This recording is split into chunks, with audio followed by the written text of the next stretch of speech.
chapter 14, verses 1 through 5. 요한계시록 14장 1절에서 5절까지 제가 가진 성경은 412면입니다. 자, 하나님 말씀 읽어드리겠습니다. 요한복음 14장 1절에서 5절입니다. 하나님 말씀입니다. 또 내가 보니 보라, 어린 양이 시온산에 섰고 그와 함께 14만 4천이 서 있는데 그들의 이마에는 어린 양의 이름과 그 아버지의 이름을 쓴 것이 있더라. 내가 하늘에서 나는 소리를 들으니 많은 물소리와도 같고 큰 우레 소리와도 같은데 내가 들은 소리는 검은 고 타는 자들이 그 검은 고를 타는 것 같더라. 그들이 보좌 앞과 내 생물과 장로들 앞에서 새 노래를 부르니 땅에서 속량함을 받은 14만 4천 밖에는 등이 노래를 배울 자가 없더라. 이 사람들은 여자와 더불어 더럽히지 아니하고 순결한 자라. 어린 양이 어디로 인도하든지 따라가는 자며 사람 가운데에서 속량함을 받아 처음 익은 열매로 하나님과 어린 양에게 속한 자들이니 5절 같이 합니다. 그 입에 거짓말이 없고 흠이 없는 자들이더라. 아멘. 우리 성도님들 노래 듣는 거 좋아하시는지요? 한국 사람들은 노래 듣는 거 참 좋아하는 것 같아요. 저도 제가 고등학교 들은 노래들이 있고요. 또 제가 대학교 때 들은 노래들이 있는데 요즘도 가끔씩 유튜브를 통해서 들을 때가 있습니다. 어떤 노래들은 또 그 노래를 들으면 어떤 사람이 생각이 나요. 그렇죠? 떠오르는 사람이 있죠. 예, 추억이 생각난다는 말이겠죠. 어떤 노래는 음이 좋아서 듣는 노래도 있고요. 어떤 노래는 단순히 그 리듬 때문에, 예, 그 리듬을 또 제가 좀 타거든요. 그래서 그 리듬 때문에 듣기도 하고, 근데 대부분은 그 노래 가사가 공감이 되기 때문에 듣는 경우가 많습니다. 지난달에 워싱턴 기독문인협회에서 주관한 모임에 갔었는데 거기서 이용 가수의 잊혀진 계절이라는 노래를 오랜만에 듣게 됐습니다. 그 잔잔한 피아노 소리 전조와 함께 그 색스폰으로 이렇게 연주하는 소리를 들었는데 참 좋았어요. 진짜 오랜만에 들었는데도 가사가 떠오르고 옛 친구들도 기억이 나고요. 그래서 이 땅의 노래들은, 이 세상의 노래들은 이렇게 오래간만에 들어도 기억이 나고 또 반복해서 듣게 되면 그 노래를 저절로 또 배우게 되는 것 같아요. 오늘 제가 설교를 노래로 시작하는 이유는 오늘 본문에 노래가 나오기 때문입니다. 어떤 노래입니까? 새 노래라는 노래가 나와요. 근데 이 새 노래를 누가 부르는 노래입니까? 하나님의 이름과 그의 어린 양의 이름으로 인침을 받은 14만 4천 명이 부르는 노래입니다. 근데 아주 특이한 점은 3절 마지막 부분 보십시오. 3절 한번 같이 읽죠. 3절 verse 3 시작. 그들이 보좌 앞과 내 생물과 장로들 앞에서 새 노래를 부르니 땅에서 속량함을 받은 14만 4천 밖에는 능히 이 노래를 배울 자가 없더라. 지금 하늘에서 14만 4천이 새 노래를 부르고 있는데 그 3절 마지막에 뭐라고 이야기하고 있습니까? 하나님의 백성들 외에는 이 속량함을 받은 14만 4천 외에는 이 새 노래를 배울 수 있는 자가 있다 없다? 없다. 너무 이상하지 않습니까, 여러분? 이 하나님 앞에, 어린 양 앞에 드리는 이 새 노래를 하나님의 백성 외에는 능히 배울 자가 없다라고 합니다. 왜 배우지 못합니까? 노래 실력이 없어서입니까? 아니면 원래부터 음치라서, 박자 감각이 없어서, 음정을 잘 잡지 못해서 이 노래를 배우지 못하는 겁니까?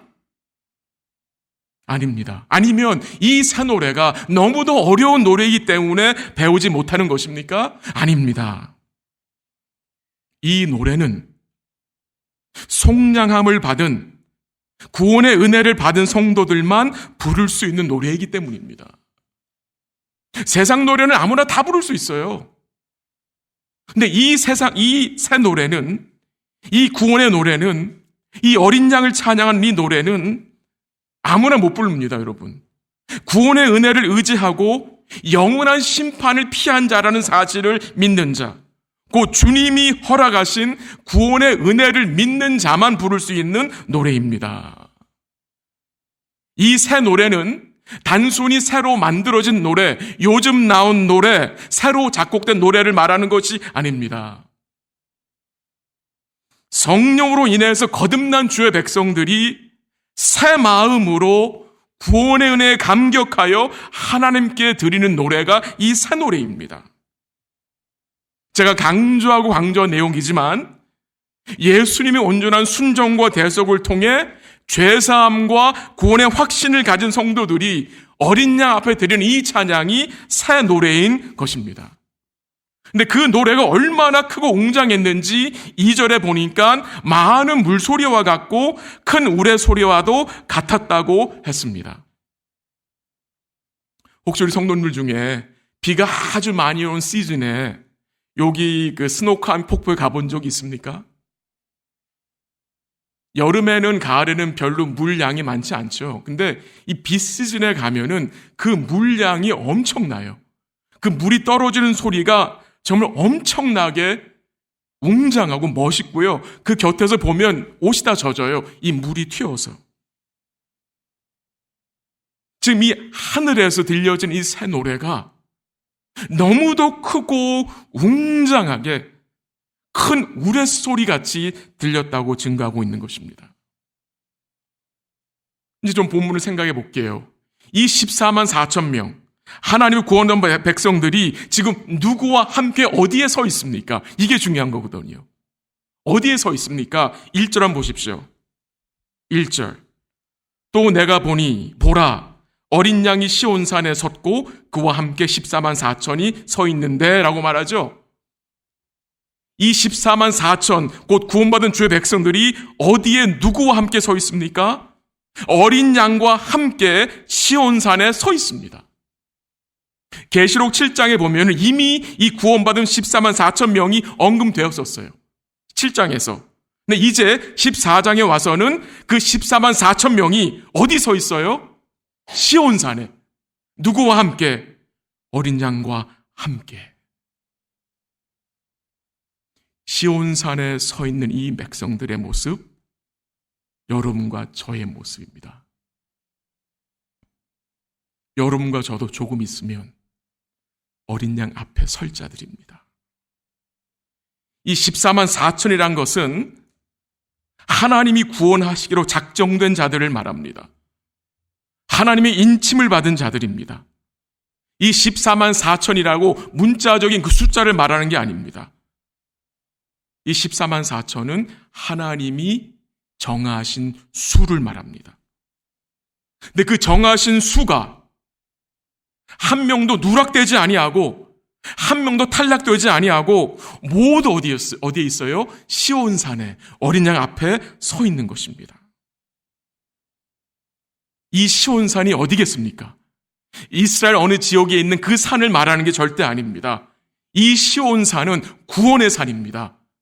천국입니다. 지금 천국에 어린 양과 14만 4천의 곧 하나님이 구원하신 백성들이 서 있는 거예요. 이건 하나님 예언의 성취입니다. 시편 2편에 보면은 하나님 이렇게 말씀하셨어요. 내가 나의 왕을 거룩한 산 시온에 세우리라. 그 왕이 누굽니까? 예수님이시고 그 거룩한 산은 이스라엘에 있는 그 시온산을 말하는 게 아니라 천국입니다. 그래서 히브리서 12장 22절에 이렇게 말씀해요. 너희가 이른 곳은 시온산이라 했어요. 이 시온산. 근데 이 시온산을 뭐라고 말합니까? 살아계신 하나님의 도성인 하늘의 예루살렘이라고 했습니다. 클리어하죠? 이 시온산은 이스라엘에 있는 그 지역을 말하는 게 아닙니다. 하늘의 예루살렘, 하나님의 도성인 천국을 말하는 것입니다. 천국 얘기하면 신이 납니다. 이 목소리가 올라가요. 혈압이 올라가요. 너무나 귀한 곳이라. 너무나 영광스러운 곳이라. 우리 사랑하는 성도님들, 우리가 지금 이 땅에 살고 있지만 여러 가지 복잡한 일을 만나고 여러 가지 해결되지 않은 일들도 아직까지 존재하고 있고, 지난주도 우리 마음이 술렁거렸었고 복잡한 일들이 있었고 어려운 일들이 있었지만, 우리가 믿음으로 바라봐야 할 현실이 어떤 현실입니까? 어린 양과 함께 시온산에 설 자들인 것입니다. 하늘의 도성인, 하나님의 도성인 예루살렘에 우리가 설 자들이에요. 그리고 우리는 그 영원한 은혜의 현실을 이 예배를 통해서 누리는 것입니다. 그 영원한 은혜의 현실을 믿는 성도들은 이 땅에서 신실한 예배자로 서야 하는 것입니다. 오늘 본문 1절 하반절에 보면은 이 구원받은 백성들 이마에 뭐가 있대요? 어린 양의 이름과 그 아버지의 이름이 쓰여져 있대요. 이 말씀은 계시록 13장에 나오는 짐승의 표를 받은 자들, 짐승을 섬기는 자들, 세상을 섬기는 자들, 세상의 신을 섬기는 자들과 대조를 시키는 것입니다.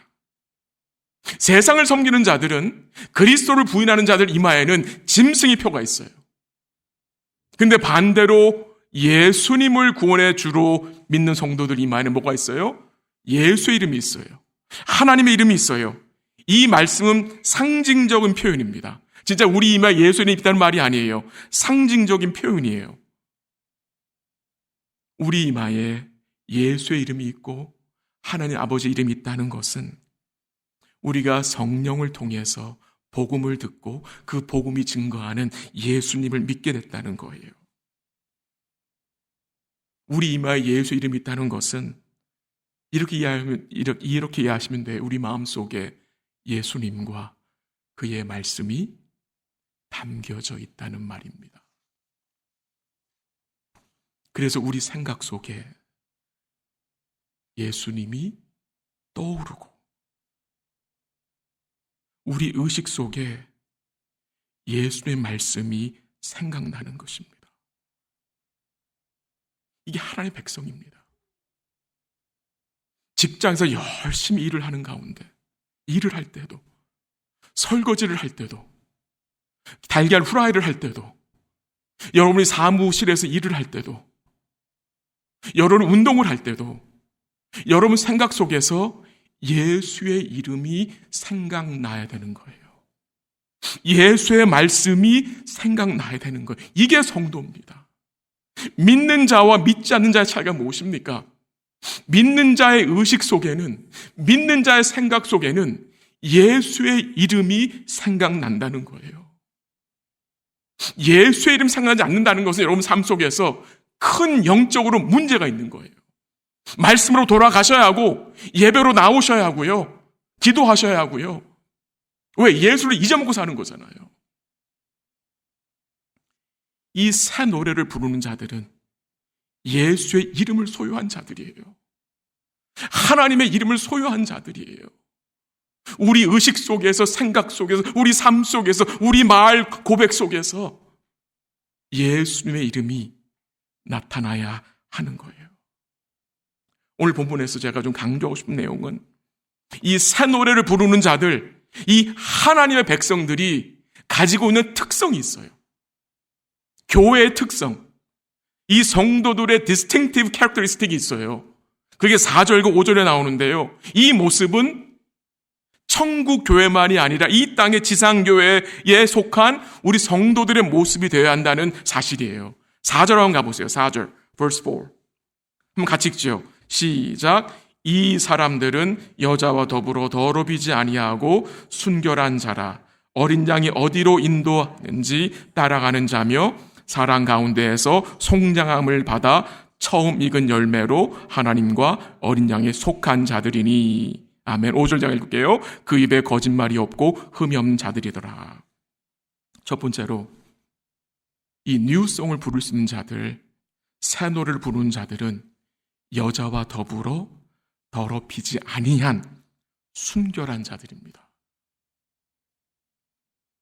여자와 더불어 더럽히지 않았다는 말은 지금 성경 독신주를 말하는 것이 아닙니다.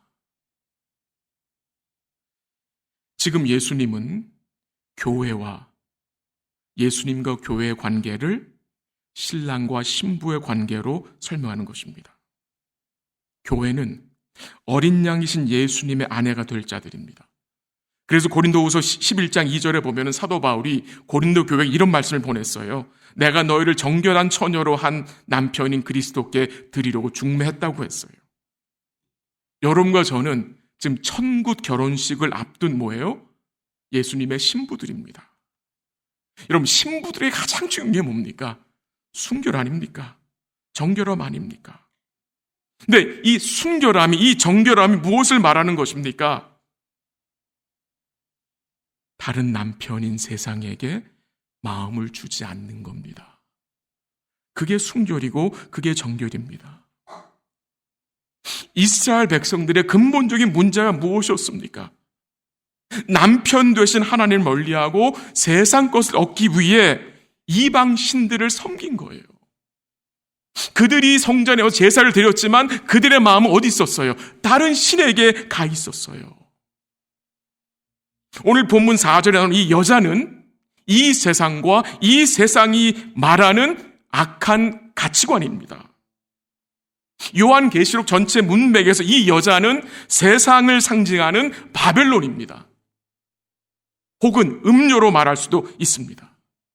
이 세상 바벨론은 만국을 음행에 빠지게 합니다. 무슨 말입니까? 우상을 섬기게 합니다. 세상적인 가치관으로 유혹해서 세상의 것을 예배하게 하고 하나님을 예배하지 못하게 하는 것입니다. 그게 세상의 가치관입니다. 바벨론, 이 세상은 세상의 부와 쾌락을 하나님보다 더 가치 있게 여기라고 계속해서 메시지를 던집니다. 그러므로 새 노래를 부르는 자들은 이 여자인 세상과 더불어 더럽히지 않는 것입니다. 구체적으로 무슨 의미입니까? 주님만을 의뢰하고 남편 되신 주님만을 제일 사랑하고 우리의 마음을 다른 것에 빼앗기지 않고 세상적인 가치관을 쫓지 않는 것입니다. 로마서 12장 2절에 악한 세대를 어떻게 하라고요?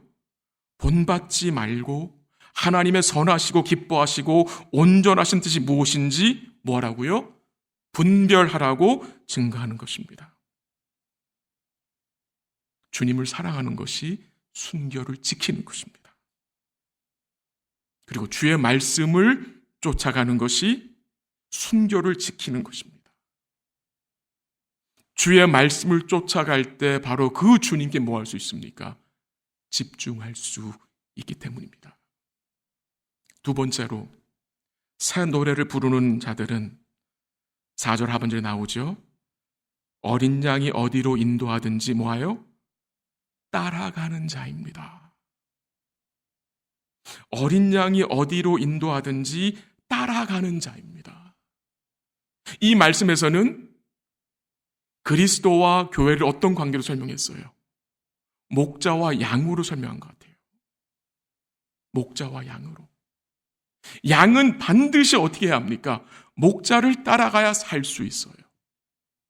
양이 목자를 따라가지 않으면 어떻게 돼요? 구렁에 빠지고요. 다른 짐승에게 잡힐 수 있고 물릴 수 있고 너무나 위험한 거 아닙니까, 여러분? 우리 사랑하는 성도 여러분, 원래 우리가 어떤 자들이었습니까? 성경이 우리가 어떤 자들이었다고 증거를 합니까? 이사야서 53장 6절에 보면은 이런 말씀 나옵니다. 우리는 다 양 같아서 그릇 행하여 각기 어디로 갔어요? 제 길로 가던 자들입니다. 이게 우리의 모습이었어요. 그게 우리의 원래 모습입니다. 우리는 원래 우리 마음대로 살던 자들이었어요. 이건 제가 하는 말이 아니에요. 성경, 하나님이 증거하는 말씀이에요, 우리에 대해서. 우린 다 양 같아서 각기 제 길로 가던 자들이었어요. 내가 원하는 대로 행하고 살던 자들이었어요. 내 마음대로.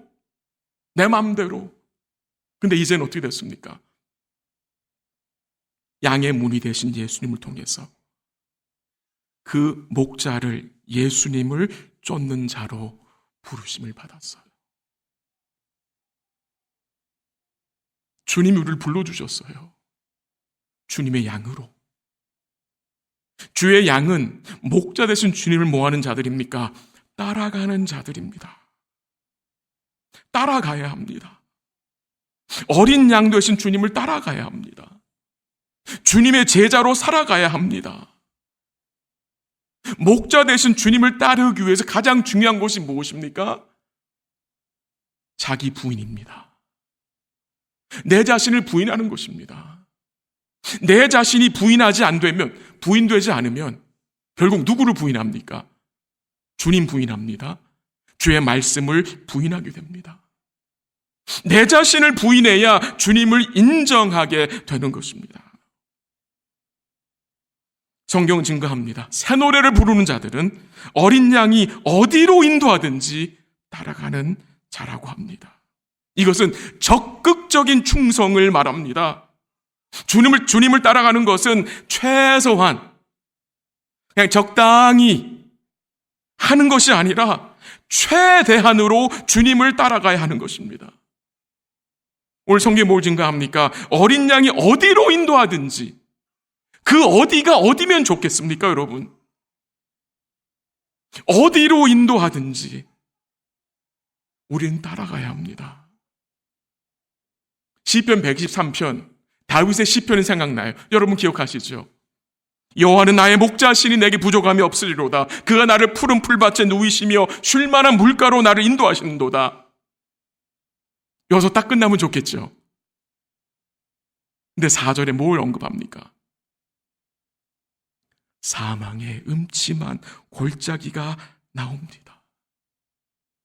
목자 되신 주님은 그 사랑하는 그의 양들을 사망의 음침한 골짜기로 다니는 것을 뭐합니까? 허락하십니다. 우리 사랑하는 성도 여러분, 다윗 왕이 주의 인도하심을 받지 못해서 사망의 음침한 골짜기로 다닌 것입니까? 다윗이 왕이 되기 전에 주의 인도하심을 받지 못해서 사울 왕에게 그렇게 오랜 시간 동안 쫓김을 받은 것이었습니까? 어떻게 생각하십니까? 주의 인도하심이 없어서 그렇게 다윗이 사울 왕에게 생고생한 겁니까? 아닙니다. 하나님이 다윗을 인도하셔서 사울 왕에게 쫓기게 하셨습니다. 왜 그랬을까요? 왜 그랬을까요? 주님이 다윗을 믿음의 사람으로 세우기 위해서 사망의 음침한 골짜기를 지나가게 하시는 거예요. 왜 하나님이 우리를 사망의 음침한 골짜기로 지나게 하세요? 그 지나는 과정을 통해서 우리 하나님의 선하심과 인자하심을 맛보게 하시기 위함입니다. 믿습니까? 우리 사랑하는 성도 여러분, 올 한 해 하나님 여러분 어디로 인도하셨습니까? 내년 2020년 우리 주님이 우리 성도님들 어디로 인도하셨으면 좋겠습니까? 그 주님 인도하시는 그 길이 어려움의 길이고 고난과 고통 길이라도 여러분 따라가시겠습니까? 따라가셔야 합니다. 그래야 변합니다. 그래야 우리의 삶이 변하고요. 우리의 마음이 변해요. 우리가 언제 하나님의 선하심과 인자하심을 풍성하게 경험할 수 있습니까? 사망의 음침한 골짜기입니다. 세 번째로 새 노래를 부르는 자들은 4절 마지막 부분에 나오는데요. 속량함을 받은 처음 익은 열매로 하나님과 어린 양에 속한 자들이라고 합니다. 좀 표현이 어렵습니다. 제가 심플하게 설명을 드려볼게요. 새 노래를 부르는 자들은 하나님께 처음 익은 열매로 드려진 자들입니다. 오늘 4절에 성도를 처음 익은 열매라는 표현을 사용했습니다. 처음 익은 열매. 이 표현은 구약적인 표현이고요. 이 표현은 제사적인 표현입니다. 제사적 의미가 있습니다. 구약에서 1년 동안 농사 짓고 재배한 것들을 처음으로 추수해서 거기서 좋은 것을 가지고 어떻게 했습니까? 하나님께 드렸어요. 그게 바로 처음 익은 열매를 드린 것, 그런 의미입니다. 우리 사랑하는 성도 여러분, 여러분과 제가 하나님께 드려진 열매들입니다. 누가 농사를 지셨습니까? 예수님입니다. 어떤 농사였습니까? 예수님의 오심과 고난받으심과 순종하심과 죽으심과 부활하심을 통해서 여러분과 제가 하나님께 드려진 뭐가 됐어요? 열매가 되었다는 사실입니다. 우리가 하나님께 어떤 자들이에요? 드려진 자들이 되었어요. 드려진 자들이 되었다는 거예요. 예레미야 2장 3절에 보면은 이스라엘은 여호와의 성물이라 곧 그의 소산주 첫 열매라고 했습니다. First fruit. 무슨 말입니까? 하나님의 것임을 말합니다. 우리 사랑하는 성도 여러분, 여러분 개개인이 하나님께 드려진 자들이라는 사실을 여러분 인식하고 사십니까? 우리가 하나님께 드려진 자들이라는 의미가 무엇입니까? 그 의미는 이제 우리는 다른 것에 우리를 드려서는 안 된다는 말입니다. 왜? 이미 하나님께 드려진 자들이기 때문에 우리 자신을 세상에 드려서는 안 된다는 거예요. 우리 자신을 세상 우상에 드려서는 안 된다는 거예요. 이해가 되세요, 우리 성도님들? 하나님께 바쳐진 자들이에요. 하나님께 드려진 자들이에요. 그렇기 때문에 우리가 다른 것에 우리 자신을 드려서는 안 돼요. 교회를 섬기다 보면 우리 교회만이 아니라 제가 여러 교회 섬겨봤지만 여러 성도들이 자기의 생을 취미 생활에 바칩니다. 어느 정도까지 바치냐? 자기들의 영적 우선순위가 뒤죽박죽 될 때까지 바쳐요. 잘못된 것입니다. 잘못된 거예요. 우리는 하나님이 드려진 자들이에요. 다른 것을 우리가 드려서는 안 돼요. 다른 것은 다 사이드예요. 메인이 뭡니까? 우리가 주께 드려졌다는 사실이에요. 오늘 여러분의 영적 우선순위가 바로 잡혀 있습니까? 혹시 여러분의 마음을 다른 것을 자꾸 드려서 이 영적 우선순위가 뒤죽박죽이라면 오늘 기도하시면서 주의 은혜를 간구하셨으면 좋겠습니다. 여러분들이 보통 하나님께 소중한 자들이 아니에요. 여러분들이 어떻게 하나님께 드려졌는데요? 예수님의 생명으로 인해서 여러분들이 하나님께 드려진 자들이 되었다는 사실인데 우린 자꾸 다른 것에 이 사이드에 우리 마음을 자꾸 드리는 거예요. 야고보서 1장 18절에 보면은 하나님이 우리로 첫 열매가 되게 하시려고 자기 뜻을 따라 하나님이 진리의 말씀으로 우리를 뭐 하셨어요? 낳으셨다고 했습니다. 우리를 낳으셨어요. 무슨 말입니까? 너는 내 거라는 겁니다. 너는 내 수요라는 말씀 아닙니까, 여러분? 우리 사랑하는 성도 여러분, 우리는 예수님을 통해서 하나님께 드려진 첫 열매들이에요. 하나님이 기뻐 받으시는 재물이 되었다는 거예요. 그래서 우리는 세상에 드려진 자들로 살아서는 안 된다는 거예요. 아멘. 그겁니다. 오늘 우리가 예수님을 통해서 하나님께 드려진 자들이라는 현실이 여러분 삶에서 무엇으로 드러나야 합니까? 우선적으로는 이 예배입니다. 성도는 하나님께 예배드림을 통해서 우리가 하나님께 드려진 자들임을 뭐 하는 겁니까? 고백하는 것입니다. 이 예배가 시작인 것입니다. 우리 사랑 성도 여러분, 올해가 2019년 마지막인데 내년 2020년도 하나님 앞에 드려진 자들로 우리 주님을 신실하게 예배하며 사시는 복된 삶이 될 수 있기를 간절히 기도합니다. 마지막으로 새 노래를 부르는 자들의 입에는 5절에 보니까 뭐가 없대요? 거짓말이 없고 흠이 없는 자리라고 합니다. 입에 거짓말이 없고 흠이 없다. 저는 이 말씀 이렇게 말씀드리고 싶습니다. 거짓말이 없다는 말이 무슨 말입니까, 여러분? 새 노래를 부르는 성도들 마음속에 진리의 말씀이 담겨져 있다는 의미로 생각하면 좋겠습니다. 여러분, 언제 거짓말을 피할 수 있습니까? 우리 스스로의 입으로는 안 됩니다. 여러분, 이런 경험 없으세요? 때로는 의도하지 않은 거짓말이 나도 모르게 나올 때가 있어요. 들은 이야기를 나도 모르게 더 확대해서 전할 때도 있어요. 때로는 나도 모르게 거짓으로 핑계를 댈 때가 있어요. 때로는 나도 모르게 어떤 지체에 대해서 하지 말아야 할을 내가 막 술술 하고 있어요. 여러분, 이런 경험 없으세요? 저만 있군요.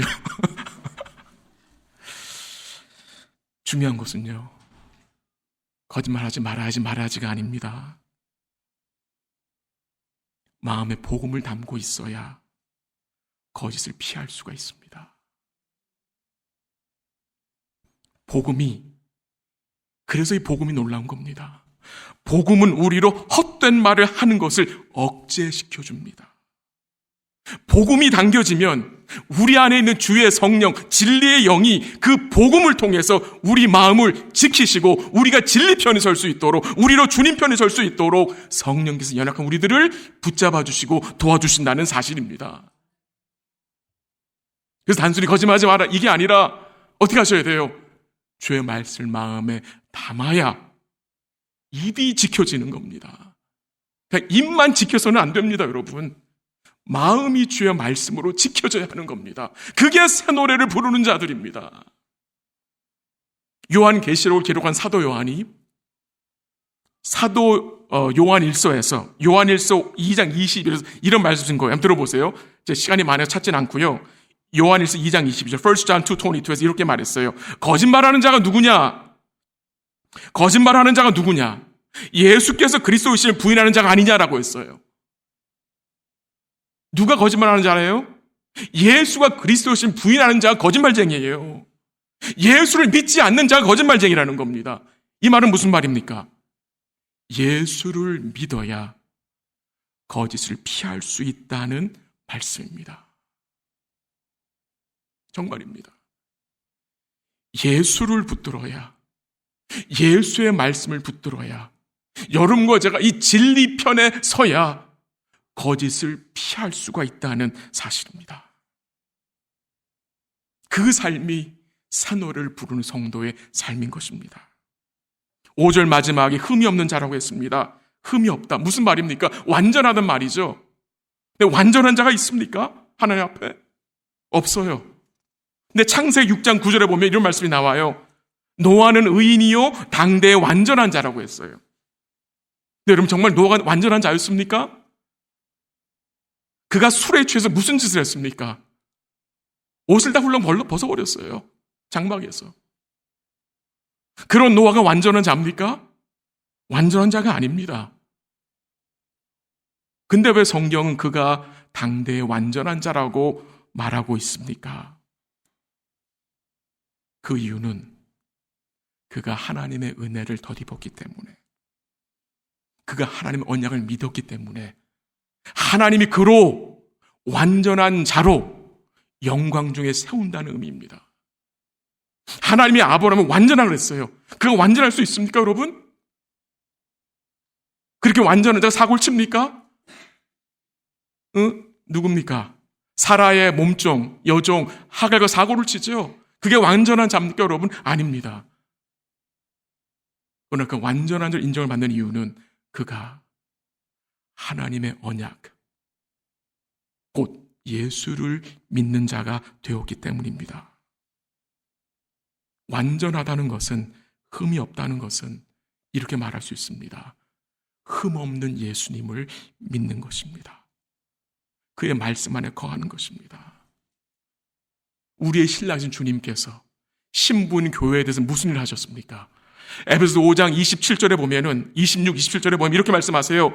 주님께서 그의 신부인 교회를 물로 씻어 말씀으로 깨끗하게 하사 거룩하게 하시고 자기 앞에 영광스러운 교회로 티나 주름 잡힌 것이나 이런 것들이 없이 거룩하고 흠이 없게 하려 하심이라 했습니다. 그렇게 설 것입니다. 티 없이 흠 없이 온전히 거룩한 완전한 자로 여러분 제가 주님 앞에 서게 될 것입니다. 그것을 믿는 성도입니다. 우리가. 말씀을 정리합니다. 여러분 제가 어떤 자입니까? 새 노래를 부르는 자들입니다. 시온산에 서서 어린 양과 함께 영원히 주를 찬양할 자들입니다. 오늘 이번 주 한 주의 삶이 어떤 삶이 되어야 합니까? 주의 순결한 신부로 사시기를 기도합니다. 마음을 다른 것에 빼앗기지 마십시오. 주님께 빼앗기십시오. 마음을 주님께 드리십시오. 그리고 주의 신실한 제자로 주님의 인도를 따라가시고 주께 드려진 자들답게 주께 드려진 처음 익은 열매답게 여러분의 마음을 세상에 드리지 마시고 진리의 말씀을 마음에 담고 거짓을 피하고 주님 의뢰하고 주의 복음을 누리며 살아가시는 주님 편에 서시는 한 주간의 삶이 될 수 있기를 주의 이름으로 간절히 기도합니다.